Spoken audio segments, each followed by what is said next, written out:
지난주에 우리는 민수기 6장 21절까지 해서 말씀을 살펴보았습니다. 자, 이제 민수기 6장 22절로 27절은 이렇게 민수기 앞부분에서 1장부터 4장까지 해서 백성의 수를 세고, 그리고 레위인들과 아론의 아들들을 또 구별하여 세우고, 그리고 난 뒤에 택함을 받은 백성들이 어떠해야 되는지를 5장에서 보았습니다. 그 5장은 소극적이고 부정적인 것들에서 어떻게 조심해야 되는가를 얘기했다면, 6장 1절로 21절에서는 하나님의 택한 백성이 적극적이고 긍정적으로 어떠해야 되는지를 말하고 있는 것이 6장 1절로 21절에 있는 말씀이었습니다. 자, 이쯤에서 우리는 민수기 전체 구조를 다시 한번 볼 수 있었으면 좋겠습니다. 오늘 말씀은, 오늘 여러분 설교의 제목이 뭡니까? 우리 같이 한번 읽어볼까요? 시작. 내 이름으로 축복할지니 내가 복을 주리라 였습니다. 자, 이런 민수기의 내용, 이렇게 민수기는 크게 1장부터 20장까지는 구세대에 관한 이야기고, 그리고 21장부터 마지막까지는 이제 신세대에 관한 이야기인데, 이 민수기의 내용은 언약을 맺은 백성이 이제는 그 언약을 맺은 백성으로서 어떻게 하나님과 동행하고 함께하는 하나님의 복을 누리는 백성으로 이제는 약속한 그 땅에 들어가게 될 것인가를 몸소 경험하는 내용이 바로 이 민수기에 관한 내용이었습니다. 자, 그런데 이 민수기는 1장부터 9장까지가 시간 내 흐름순이 아니라고 했습니다. 그러면 이 성경 저자는 최초의 독자들에게 이 성경 1장, 민수기 1장부터 9장까지의 내용을 시간의 흐름순이 아닌 이 나름대로의 순서를 가지고 이렇게 지금 전하고 있는 이유가 무언가 하는 것을 우리는 여기서 놓쳐서는 안 될 것이라고 말했습니다. 자, 근데 1장부터 9장의 순서를, 시간적 순서를 보면 이렇습니다. 먼저 출애굽기 내용에서 보면 40장에서 보면 성막이 둘째 1월 1일 날 이렇게 완공이 되었습니다.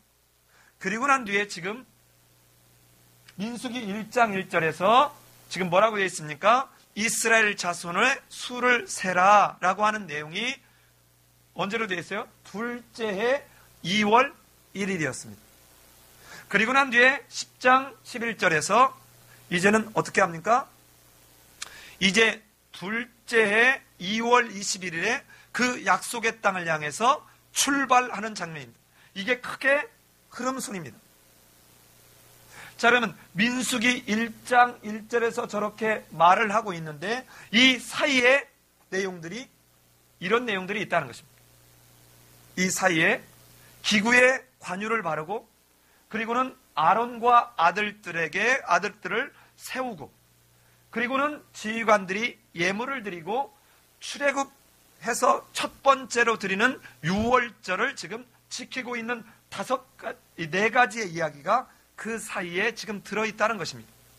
즉 다시 말하면 출애굽기를 끝나고 시간의 흐름 순으로 보면 맨 처음에 가야 될 것이 7장 1절이라 이 말입니다. 민수기 7장 1절이 시간의 흐름 순에서는 이 순서로 가야 맞음에도 불구하고 지금 이 민수기를 기록한 저자는 이 순서하고 상관없이 어떠한 구조를 가고 있다는 것입니다. 자, 그렇다면 이 민수기의 시간적인 순서가 이렇게 엇박자, 즉 나중에 있는 것을 앞에다 갖다 놓는 이 목적이 뭘까를 이제는 이 저자적 관점에서 구조를 통해서 보면 이렇습니다. 자, 민수기의 구조를 보면, 자, 맨 처음에 1장부터 4장까지가 뭡니까? 인구조사입니다. 자, 이 인구조사 여러분 할 때 기억나시죠? 12지파의 지휘관들의 이름 속에 다 뭐가 들어있다고 그랬습니까? 하나님이라고 하는 이름이 대부분 다 들어있습니다. 그런가 하면 레위 지파의 그 지휘관들 이름 속에도 다 하나님의 이름이 그 속에 다 들어있음을 보았습니다. 그런가 하면 아론의 두 아들 엘리아살과 이다말 속에도 역시 하나님의 이름이 다 들어있습니다. 즉, 이 첫 번째 시간의 순서와 다르게 편성을 하면서 하나님의 백성으로, 언약을 맺은 하나님의 백성으로 약속의 땅을 향해서 출발하는 그들에게 가장 먼저 필요했던 것은 나 하나님이 누구이고 너희가 누구이냐는 것을 그들이 확인하고 인식하는, 이것이 무엇보다 중요한 문제였다는 것입니다. 즉, 다시 말하면 하나님과 백성들에 관한 정체성 확인입니다. 나 하나님이 누구이고 너희가 누구냐 하는 이 정체성을 확인하는 문제가 무엇보다 중요한 문제였다는 것입니다. 자, 그리고 난 뒤에 이 인구조사를 하고 난 뒤에 두 번째 이루어지는 것이 뭐였습니까? 바로 너희는 이렇게 부정한 것들, 자, 주검을 만졌거나 또는 유출병이 있거나 또는 문둥병에 걸린 그들은 밖으로 내보내게 했고, 내보내면 이것은 그들을 저주 가운데 놓이는 것이 아니라 그 공동체를 유지할 뿐 아니라 이 사람들도 회복되고 난 뒤에 다시 들어오게 함으로 이 공동체가 어떤 부정한 상태에 놓이는 것을 원하지 않는, 즉 다시 말하면 나답과 아비후가 부정한 상태에 있다가 거룩하신 하나님 앞에 직면하게 되었을 때 삼킴을 당해버리는 이와 같은 상황이 되지 않기 위해서 그들은 부정한 상태를 늘 정결하도록 하는 걸 인식해야 했습니다. 두 번째는 뭐였습니까? 이웃에게 피해를 줬거나 이웃에게 무언가 잘못을 했으면 그에게 20%를 덧붙여서 갚아야 되는 것이었습니다. 그런데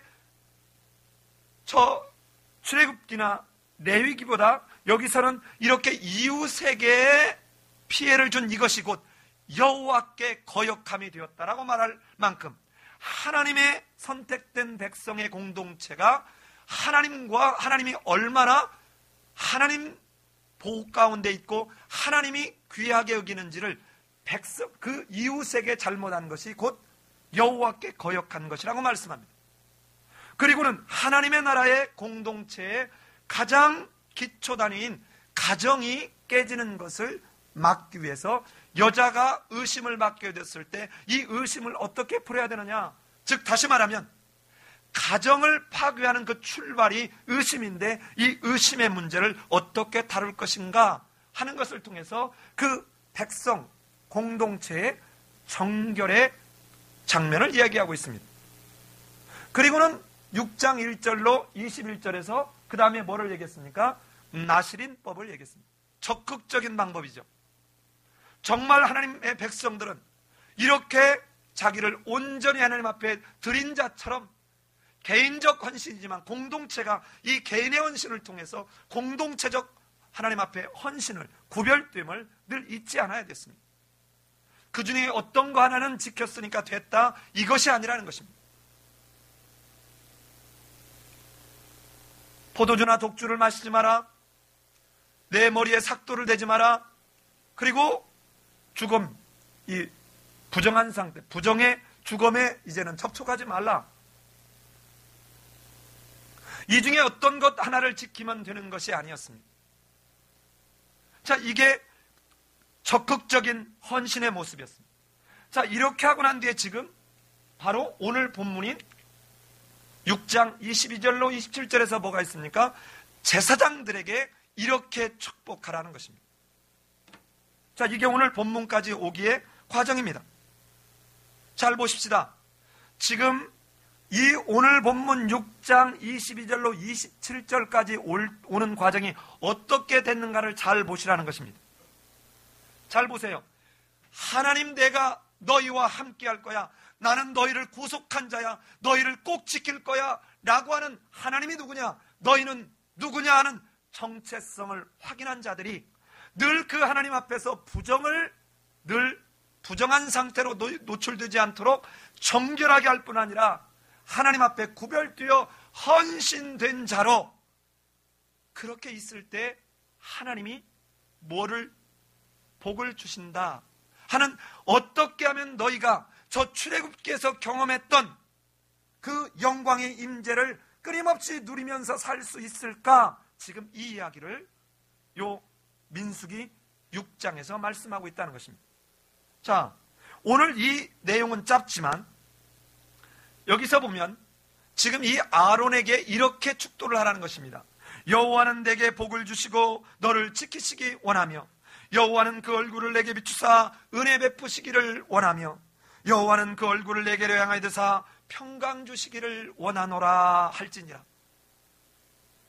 자, 여러분, 여기에 보면 그 구조가 참으로 우리에게 너무도 인상적으로 되어 있습니다. 여호와가 3번 등장합니다. 여호와는, 여호와는, 여호와는.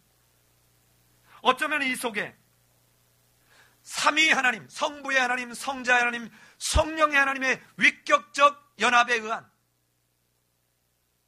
자기 백성을 지키고 보호하고 은혜를 주시고 마침내 샬롬을 누리게 할 하나님의 인도하심, 하나님의 함께하심을 약속하는 내용입니다.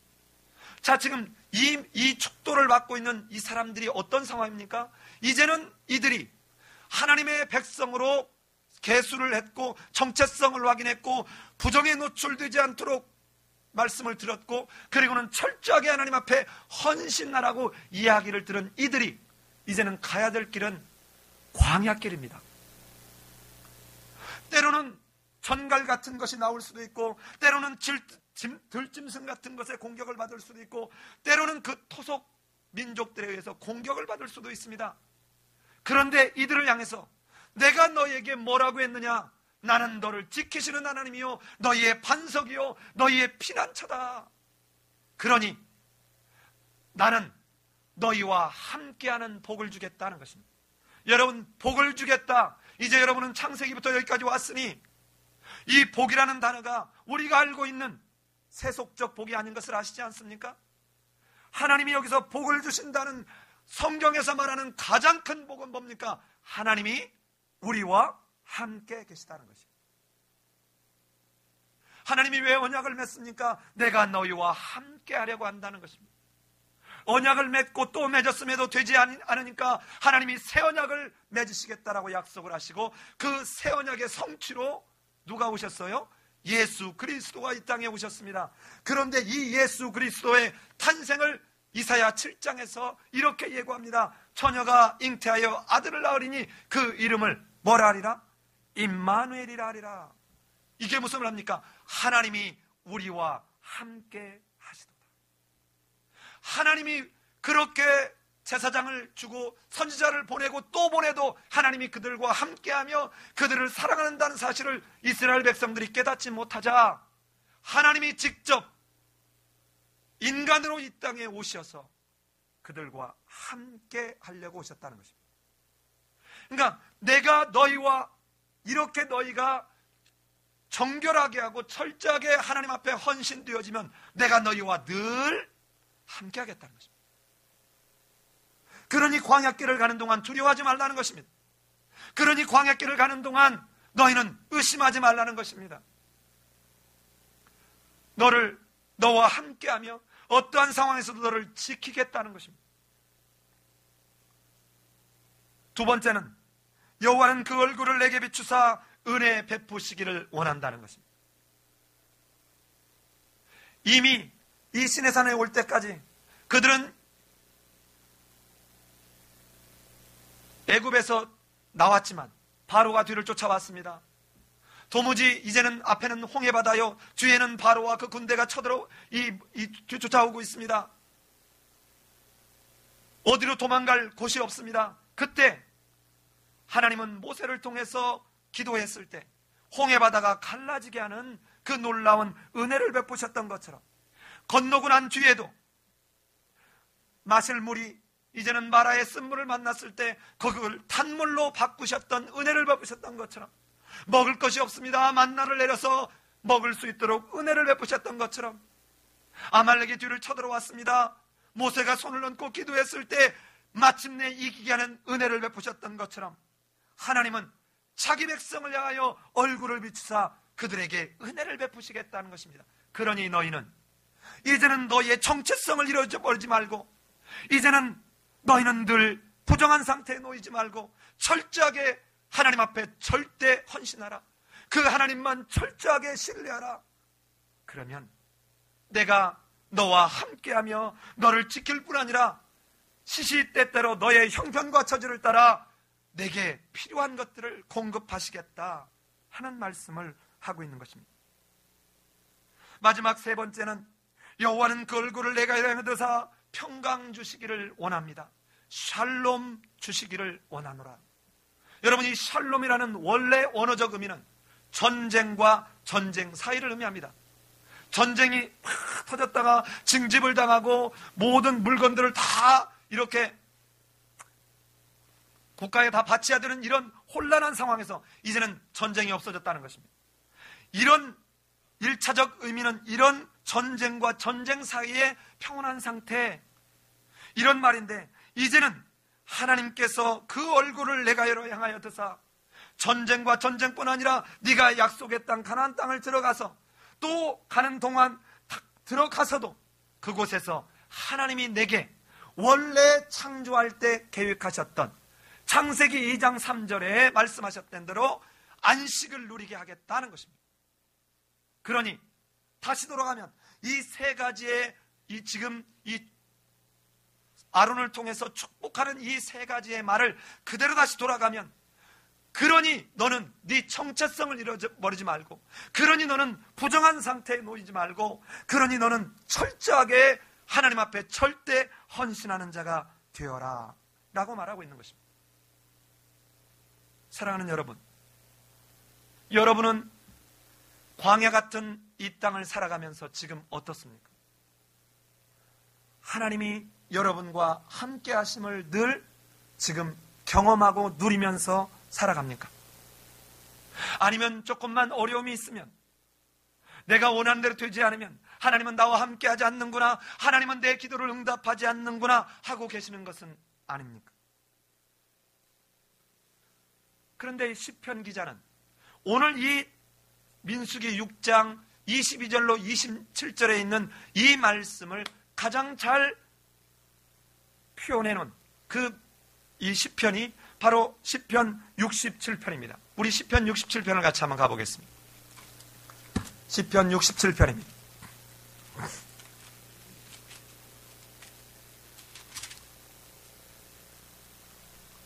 자, 1절을 우리 같이 한번, 1절, 2절을 같이 한번 읽어보십시다. 시작. 하나님은 우리에게 은혜를 베푸사 복을 주시고 그의 얼굴을 빛을 우리에게 비추사 셀라. 주의 도를 땅 위에, 주의 구원을 모든 나라에게 알리소서. 자, 지금 이 오늘 민수기 6장 22절로 27절에 있는 이 말씀을 부여잡고 훗날 이 시편 저자가 하나님 앞에 지금 노래하고 있는 이야기. 우리는 많은 경우에 우리에게 놓여져 있는 현상, 우리에게 놓여져 있는 실존적 상황들에 따라서 하나님이 내게 복을 주셨다, 복을 주시지 않았다라고 말할 때가 많습니다. 여러분, 하나님이 복을 주신다 할 때는 단 한 번도 아쉐레라는 말을 쓰지 않습니다. 히브리 말로 아쉐레라는 말을 쓰지 않습니다. 항상 바라크를 씁니다. 이 바라크라는 뜻이 뭐냐면 원어적 의미가 아쉐레가 똑바로 걷다는 것입니다. 세상에서 우리가 원하는 번영, 잘됨, 행복도 하나님 앞에서 하나님을 향해서 똑바로 걸을 때 주어질 수 있다는 것이에요.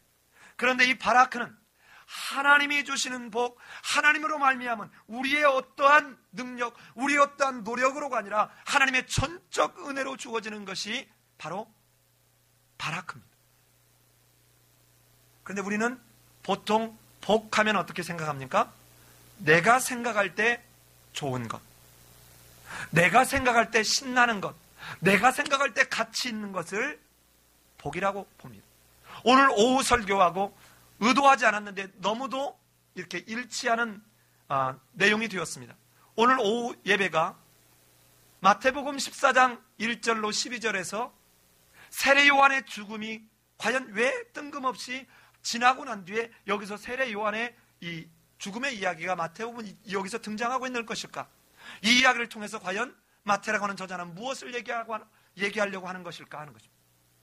그런데 우리는 모두가 할 것 없이 여러분 내가 축복하면 아멘 하시기 바랍니다. 그러면 여러분에게 복이 임할 줄로 믿습니다 할 때는 우리는 다 큰 목소리로 아멘이라고 화답하곤 합니다.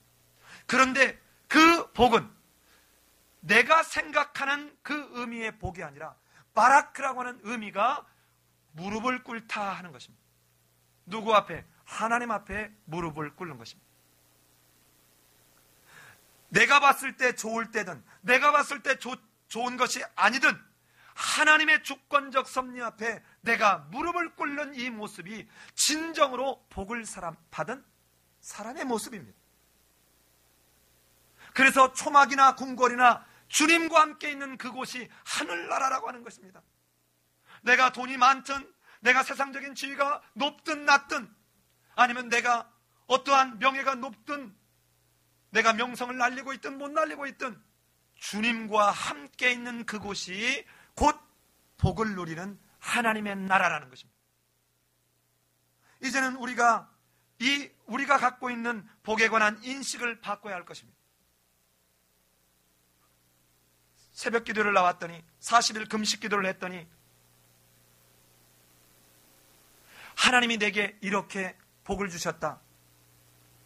그래서 많은 경우에 이미 한국교회는 세속적 복에 이미 오염되어 버렸습니다. 내가 헌금을 1억을 했더니 하나님은 내게 10억으로 갚아주셨다. 이런 식의 세속적 저울질을 가지고 하나님이 내게 복을 주셨다는 것입니다. 왜 교회 앞에 건축하는데 헌금을 1억 원을 드렸는데 나는 그 뒤에 전세금 한 푼 없이 망해버렸다. 이런 사람은 없을까요? 그러면 이 사람은 복을 받지 못한 것인가요? 나는 하나님의 말씀대로 순종하고 목숨을 걸고 가서 복음을 전했는데 나는 병이 들었다. 내 재산이 다 날아갔다. 우리 이 땅에 복음을 전해줬던 그 선교사들은 복음을 들고 오다가 대동방에서 무참히 죽임을 당하기도 했습니다. 그 사람들은 하나님의 복을 받지 않고 하나님의 저주를 받은 사람들입니까? 아니라는 것입니다. 이제는 우리의 인식이 어떻게 달라야 될지를 말하고 있습니다. 자, 오늘 이 장면은 우리에게 진짜 복이 무엇인가를 여실히 보여주는 내용이 이제 요 출애굽기를 통해서 연결해 보아야만 합니다. 여러분 이미 출애굽기를 왔기 때문에 제가 설명만 하겠습니다. 저를 잘 보시면 제가 이 준비를 하긴 했지만 자 보십시다. 출애굽기 25장부터 31장에서 하나님이 성막 계시를 했습니다. 그리고는 35장부터 40장에 걸쳐서 성막을 직접 짓는 이런 모습이 등장을 합니다. 그 내용을 다시 보면 이렇죠. 자, 이 성막 건축할 때 어떻게 됐습니까? 내게 보인 식양대로 만들라 라고 하나님이 명령했습니다. 그랬더니 여호와께서 명령하신 대로 만들었더라 그랬어요. 그랬더니 모세가 이스라엘 자손들을 향해서 뭐합니까? 축복했습니다. 이 축복했을 때 어떤 일이 일어났어요? 여호와의 영광이 그들 가운데 임하는 것을 보았습니다. 즉 마침내 깨져버렸던 하나님과 이스라엘과의 관계가 회복되며 하나님이 그 하나님의 언약 맺은 백성들 가운데 함께 하시는 것이 회복되는 장면을 그들이 목도하고 경험하게 되었습니다. 그런데 오늘 이 오른쪽에 있는 저 민수기에서 진편성할 때 여러분 어떻게 되는가 한번 보실까요? 여호와께서 모세에게 말씀하여 이르시되 여호와께서 명령하신 대로 그대로 진을 편성하였더라 하는 것이에요. 그랬더니 지금 제사장이 축복했습니다. 그러니까 여호와의 영광이 어떻게 임재합니까? 여호와의 영광이 구름 가운데서 임하는 것을 봅니다. 그래서 구름이 이제는 성막에서 떠오를 때 그들은 진행하게 되었다는 것입니다. 자, 그렇다면 지금 출애굽기가 나오고 난 뒤에 이어지는 것이 민수기인데, 레위기는 그 사이에 있었던 제사규례, 하나님 앞에 어떻게 나가는가, 하나님 앞에 나아간 백성이 어떻게 복을 누리는가 하는 장면이라면, 이 출애굽기로 이어지는 이 민수기에서 지금 이 앞부분에 뭐를 얘기하고 있는 것입니까? 성막을 건축할 때 어떻게 너희가 여호와의 영광의 임재, 하나님이 함께 하시는 것을 너희가 목도하고 경험했느냐. 이제는 그걸 기억하면서 너희들이 여호와께서 명령하신 대로 이제 이 광야길을 갈 때 너희는 잊지 말고 이렇게 해서 하나님이 늘 너희와 함께하는 영광의 임재를 누리고 경험하라. 이 말씀이 지금 민수기 1장부터 9장까지에 있는 이 말씀이라는 것입니다. 자, 오늘 이 축도의 내용을 이 사도 바울이 고린도후서 13장 13절에서 뭐라고 축도하는가 한번 가보십시다. 우리 한번 고린도후서 13장 13절입니다.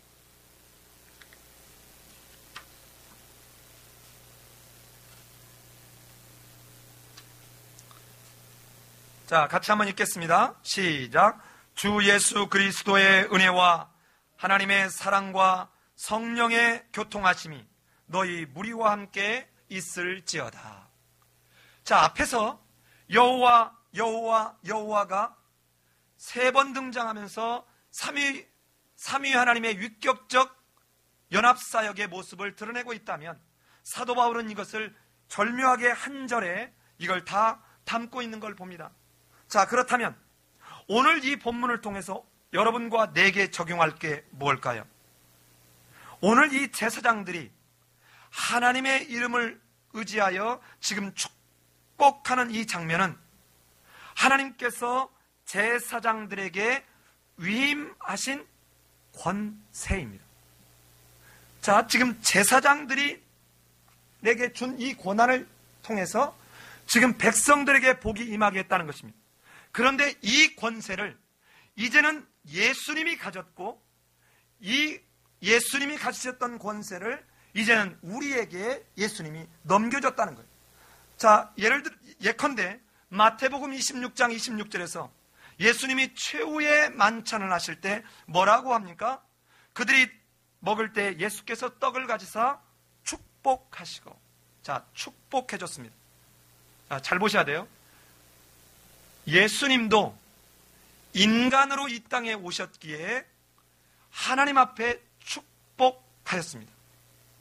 그럴 때 또 마태복음 8장 7절에서도 마가복음 8장 7절에서 생선을 가지고도 예수께서 축복하셨다라고 얘기합니다. 뿐만 아니라 어린 아이를 안고 그들 위에 안수하시고 축복하시니라 그랬습니다.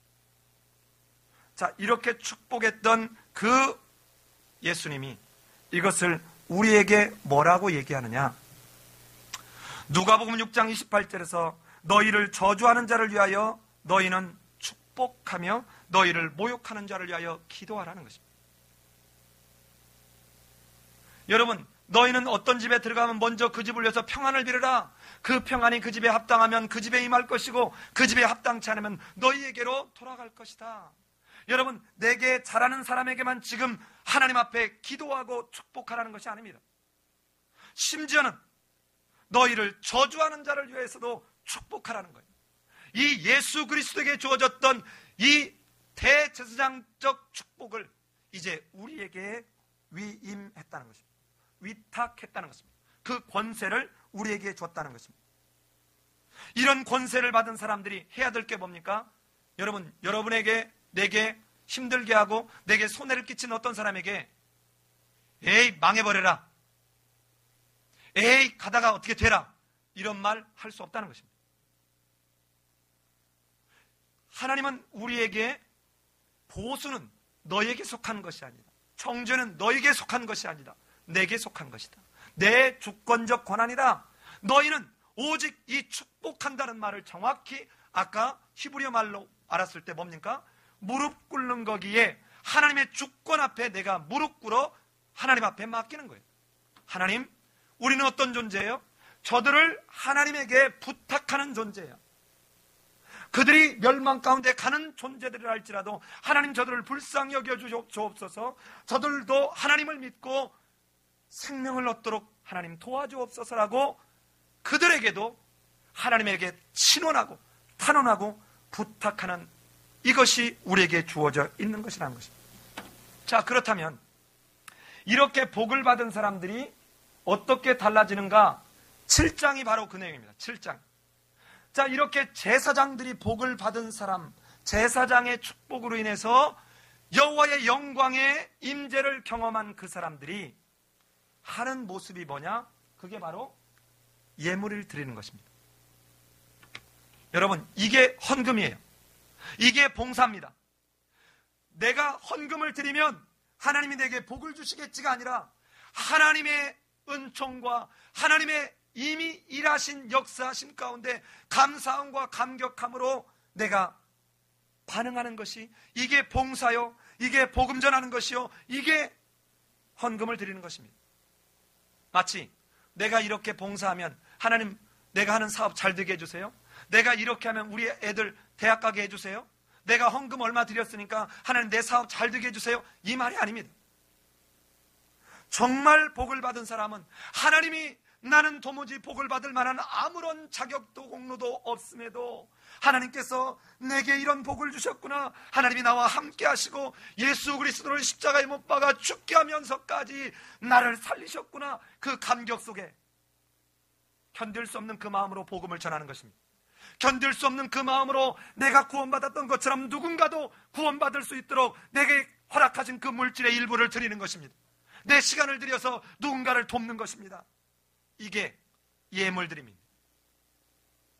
그런데 이 예물드림이 누구 할 것 없이 12지파가 공히 반복해서 같은 예물을 쭉 드리면서 공동체적 하나됨을 확인하고 있다는 것입니다. 여러분 생각해 보세요. 이렇게 우리도 몇 명 안 되는 교회지만 예를 들어서 보십시다. 자, 누군가 하겠지 하고, 예를 들어서 예배당 청소 관심 안 갖고, 누군가 하겠지 헌금 관심 안 갖고, 누군가 하겠지 전도 관심 안 갖고, 공동체적 하나됨이 없이는, 여러분, 그것은 진정한 하나님의 공동체라고 말할 수 없습니다.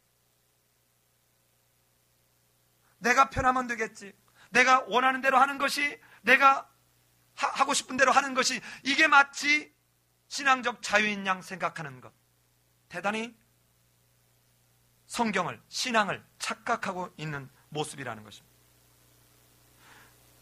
7장에서 보는 이 복을 받은 사람이 감사와 감격으로 드리는 이 예물드림의 모습은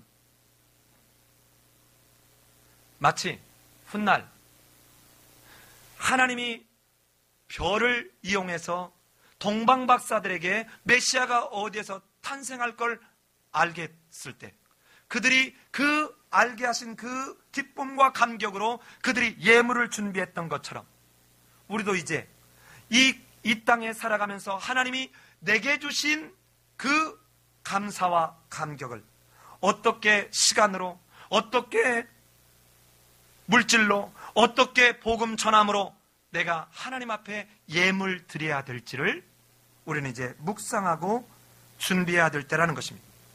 이렇게 예물을 드리는 이 7장의 장면은 여러분 이 5경 중에서 제일 긴장이 되었습니다. 그런데 이렇게 12지파가 다 예물을 드리고 난 뒤에 어떤 일이 발생했는가 한번 볼까요? 우리 민수기 7장 89절을 한번 같이 읽어봅시다. 민수기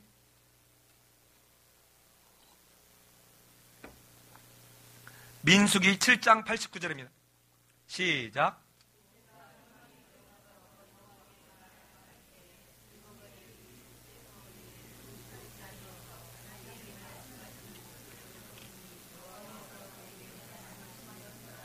예, 이제 이렇게 예물을 다 드리는 걸 마쳤을 때 하나님이 모세에게 말씀하시는 목소리를 들었다. 즉 하나님이 함께 하시는 것을 지금 경험하기 시작하는 것입니다. 여러분, 축복을 하면 이런 일이 벌어지면 얼마나 좋을까요? 자, 너는 삼성전자 주식을 사라. 너는 저 어디에 있는 아파트를 사라. 너는 지금 받아 적으라. 내가 로또 번호를 알려주마. 그래서 이 로또 번호를 딱 받아 적었는데 이게 100억짜리가 됐다. 이런 일이 벌어지면 얼마나 좋을까요? 그런데 이것은 이미 우리가 가지고 있는, 우리의 인식 속에 있는 오염되어 버린 복에 관한 인식이라는 것이에요. 예수 그리스도를 믿었을 때 물질적 복도 올 수 있습니다. 건강의 복도 올 수 있습니다. 집안이 잘 되는 복도 올 수 있습니다. 그러나 이 반대는 성립하지 않는다는 거예요. 이게 바로 욥기입니다. 욥기가 바로 사단이 쓴 전략이 이거예요. 하나님이 복을 주시니까 욥이 하나님을 믿지. 한번 그에게서 다 뺏어 보십시오. 어린 반풀이지도 없습니다. 나는 그렇게 생각 안 한다. 욥은 의로운 사람이다. 그건 완전한 사람이다. 한번 해봅시다. 하나님하고 사단하고 내기 때문에 그만 욥이 시험을 당하게 되는 것입니다. 그런데 잘 보세요. 분명히 하나님 말씀대로 듣지 않으면, 하나님이 율례와 규례와 법도를 지키지 않으면 하나님은 이렇게 징벌하겠다라고 말합니다. 이게 성경에 흐르는 인과응보의 원리예요. 그런데 사단이 이걸 거꾸로 뒤집어서 적용하는 거예요. 어떻게 해요? 복을 주었으니까 믿었죠, 이 말이에요. 오늘날 교회 다니는 사람들의 많은 부분들이 어쩌면 이 속에 이미 물들어 버렸는지도 모릅니다. 그러면서 이거를 어떻게 우리 적용합니까? 예수 믿으면 복 받는다. 예수 믿으면 사업 잘 될 거야. 예수 믿으면 가정이 잘 될 거야. 이렇게 하면서 이 사단적 방법을 아주 자연스럽게 교회들이 쓰고 있다는 것입니다. 그 복의 의미가 뭔지를 정확하게 인식시켜주지 않는데 적당히 세속적 복과 지금 이렇게 혼합시켜가지고 말해주고 있다는 것입니다. 얼마나 위험합니까? 하나님이 그들과 소통하기 시작했음을 보여주는 장면이 7장 89절에 있는 모습이었습니다. 자, 그리고 난 뒤에 이제 이 8장에서는 레위인들의 정결의 모습, 레위인들이 어떠해야 되는지를 말하는 장면이 8장에 나와 있습니다. 자, 여러분 몇 군데를 한번 가봅시다. 자, 8장의 6절을 갑니다. 제가 6절 읽은 그 다음에 여러분 한 단어만 읽어보십시오. 8장 6절. 이스라엘 자손 중에서 레위인들을 데려다가 정결하게 하라. 7절. 너는 이같이 하여 그들을 정결하게 하되. 그 맨 마지막 7절의 맨 마지막에 그 의복을 빨게 하여 몸을 정결하게 하고 15절에 내가 그들을 정결하게 하여. 그렇게 해서 16절은 같이 한번 읽어봅시다. 같이 한번 시작.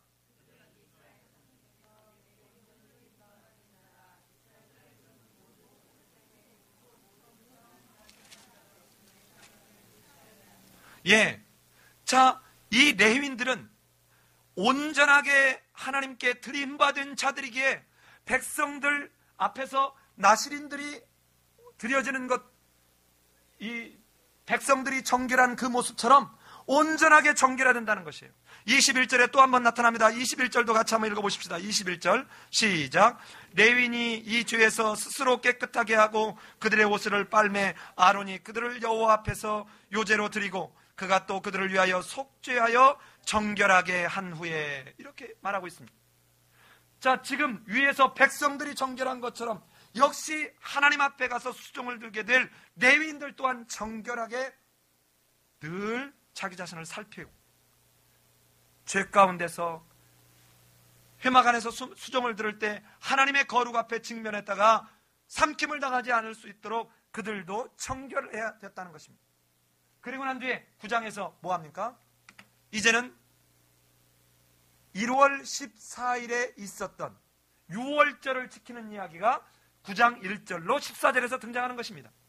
자, 그러면 아까 앞에서 인구조사를 한 것이 내가 누구고 너희들이 누구냐라는 정체성을 확인한 것이라면 지금 밑에 6월절은 너희가 어떻게 살게 되었냐, 출애굽할 때 어떤 상황에서 너희가 애굽 백성들이 다 죽게 될 때 너희가 어떻게 살게 되었느냐, 너희는 하나님으로 말미암아 살았다 하는 그들의 정체성을 다시 한번 확인하는 장면으로 저 구조가 아주 절묘하게 이렇게 양쪽이 서로 쌍을 이루면서 나타나는 걸 볼 수 있습니다. 이렇게 축복을 했을 때 그 결과가 어디입니까? 우리 9장 15절 한번 가봅시다. 9장 15절. 자, 같이 한번 읽습니다. 9장 15절. 시작. 성막을 세운 날에 구름이 성막 곧 증거의 성막을 덮었고 저녁이 되면 성막 위에 불 모양 같은 것이 나타나서 아침까지 이르렀으되. 자, 어떻게 지금 성막을 완성했을 때의 모습이 그렇게 지금 말하고 있지 않습니까? 성막을 완성했을 때의 모습이 그랬다는 거예요. 자, 그런데 이제 실제로 이들이 이렇게 다 마쳤을 때 어떻게 됐는가를 보려면 우리 10장 12절 한번 가봅시다. 10장 12절 같이 한번 읽어보십시다. 시작. 파란 광야에 구름이 머무니라. 자, 이 구름이 이제 이렇게 떠올라서 움직이기 시작하는 장면이 이 10장 11절 이후에요. 자, 다시 보면 이렇게 정체성을 확인하고 하나님으로 말미암아 너희가 누구고 내가 누구냐, 너희들이 어떻게 하면 복을 누릴 수 있는가를 이 1장부터 9장까지 출발하기 전에 그들에게는 다시 한번 확인하는 일이 이 약속의 땅에 들어가는 과정에서 또 약속의 땅에 들어가서도 그들에게는 너무 중요했다는 것입니다. 사랑하는 여러분, 우리는 하나님이 우리와 함께하는 복을 받기를 원하는 데는 늘 누구보다 앞장서기를 원합니다. 그런데 오늘 이들이 어떻게 여호와의 영광이 임재하는 함께 하시는 복을 누리게 됐습니까? 하나님의 말씀대로 준행함으로, 하나님의 말씀대로 행했을 때 그렇게 되었습니다. 과연 우리는 지금 하나님의 말씀 앞에 어떤 순종함을 갖고 있나요? 요한복음 14장 13절로 14절에서 예수님은 이렇게 말씀합니다. 너희가 내 이름으로 무엇을 구하든지 내가 시행하리니 이는 아버지로 하여금 아들로 말미암아 영광을 받으시게 하려 함이라. 내 이름으로 무엇이든지 내게 구하면 내가 행하리라. 우리의 기도를 통해서 이루시기를 원하시는 것은 아들로 말미암아 하나님이 영광을 얻기 위함입니다. 내 만족이 아닙니다. 이미 우리는 하나님의 손가락에 낀 보석과 같은 존재들로 이보다 더 큰, 하나님이 우리와 함께하는 것보다 더 큰 복은 여러분 없다는 것입니다. 그런데도 우리는 끊임없이 내 만족을 향한 무언가를 위해서 끊임없이 구하고 또 추구하는 이 모습은 아니냐는 거예요. 말씀을 마치려고 합니다. 사랑하는 성도 여러분, 이제는 결과만 추구하는 하나님이 함께 하시는 그 뭔가 환상적인, 뭔가 나이스한 그런 결과만 추구하는 자는 결단코 하나님이 함께 하심을 맛볼 수 없습니다. 출애굽기에서 본 대로, 오늘 민수기에서 보는 대로 그 과정 속에서 하나님의 말씀에 순종하고 하나님이 명령하신 대로 따르는 그 사람들이 하나님이 함께 하시는 것을 누릴 수 있었던 것처럼 여러분과 저도 이제 예수님이 말씀하셨던 대로 나의 계명을 가지고 지키는 자야 나를 사랑하는 자다. 나를 사랑하는 자는 내 아버지께 사랑을 받을 것이요 나도 그를 사랑하여 그에게 나를 나타나겠다. 입으로 주여 주여 하는 자마다 다 뭐 할 것이 아니요? 예, 하나님 아버지께 갈 게 아니요, 천국에 갈 게 아니요, 아버지의 뜻대로 행하는 자라야 천국에 갈 수 있다. 하나님이신 예수님이 이 땅에 오셔서 내가 너희와 함께 하려고 왔다라고 말씀하신 그 예수님이 너희는 결과만 추구하지 마라. 그건 가짜다. 그건 가짜다. 결코 들어가지 못한다. 우리 삶의 예배인교회 성도들은 주님 다시 오시는 그날에 한 사람도 놓치지 않은 채 정말 나팔 불 때 나의 이름, 나팔 불 때 나의 이름, 나팔 불 때 나의 이름, 주님에 의해서 불려지는 우리 모두 될 수 있는 그 복을 얻으시는 성도님들 되시기를 예수님의 이름으로 기도합니다. 같이 한번 기도하겠습니다.